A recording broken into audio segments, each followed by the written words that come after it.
ഇനി കോഴിക്കോട് കണ്ടംകുളങ്ങരയിൽ 79.74 ഗ്രാം MDMA-യുമായി 3 പേർ പിടിയിലായി. രഹസ്യ വിവരത്തിന്റെ അടിസ്ഥാനത്തിൽ നടത്തിയ പരിശോധനയിലാണ് ഇവർ പിടിയിലായത്. ലാപ്ടോപ്പും ഫോണും ഇവരുടെ കയ്യിൽ നിന്ന് പിടിച്ചെടുത്തു. ശ്രീപാർവതി തയ്യാറാക്കിയ റിപ്പോർട്ട്.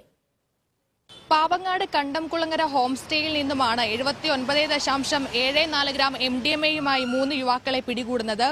കോഴിക്കോട് സ്വദേശിയായിട്ടുള്ള മിഥുൻ രാജ്, രാഹുൽ, നൈജിൽ എന്നിവരെയാണ് പിടികൂടിയത്. ഇത് നൈജിലിന് നേരത്തെയും ലഹരി വിൽപ്പനയുമായി ബന്ധപ്പെട്ട കേസുകൾ നിലനിൽക്കുന്നുണ്ട്. ഇത്തരത്തിൽ ഡാൻസ് ഓഫിനും പോലീസിനും ലഭിച്ച രഹസ്യ വിവരത്തിന്റെ അടിസ്ഥാനത്തിൽ ഇന്ന് രാത്രി 9:30 പരിശോധന. ഈ ഹോം സ്റ്റേയിലെത്തി പരിശോധന നടത്തുമ്പോഴാണ് ഇവരുടെ പക്കൽ നിന്നും ഈ MDMA പിടികൂടുന്നത്. പോലീസിന്റെ നേതൃത്വത്തിൽ ജില്ലയിൽ കൂടുതൽ പരിശോധന നടന്നു വരികയാണ്. പ്രത്യേകിച്ച് സംസ്ഥാനത്തുടനീളം ഡി ഹണ്ട് എന്ന ഒരു പരിശോധന നടക്കുന്നുണ്ട്. ഈ ലഹരി വസ്തുക്കൾ കേന്ദ്രീകരിച്ചുള്ള പരിശോധനയാണ്.